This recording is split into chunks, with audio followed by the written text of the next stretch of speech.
Hello everyone, কেমন আছেন সবাই? এটা হচ্ছে মালয়েশিয়ার স্টাইলের এক ধরনের পিঠা, যেটা আমাদের বাংলাদেশের আমরা যেটাকে বলি তেলে ভাজা পিঠা, অর্থাৎ ভাজা পিঠা আমরা যেটাকে বলি, ঠিক সেরকমই একটা পিঠা। এটা হচ্ছে চাউলের গুঁড়া, এরপরে হচ্ছে আপনার মিঠাই, সব কিছু দিয়ে হচ্ছে তৈরি করা। তো আজকে সানডে, হলিডে, সেজন্য ইসনান, আমি আর ইসনানের ওয়াইফ সবাই মিলে হচ্ছে আমরা এই পিঠা তৈরি করছি। তো দেখতে পাচ্ছেন যে তেলে ভাজা হচ্ছে, অনেকটা আমাদের বাংলাদেশের ভাজা পিঠার মতো দেখতে, এবং এটা মিষ্টি।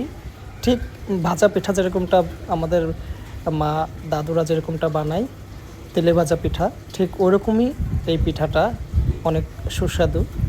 তো আজকে সময় নিয়ে হচ্ছে এটা বানালাম, এবং সাথে সাথে কিন্তু আমি শিখেও ফেললাম যে এটা কীভাবে তৈরি করতে হয় মালয়েশিয়াতে। তো দেখতে পাচ্ছেন এটা কিন্তু অনেক সুন্দর।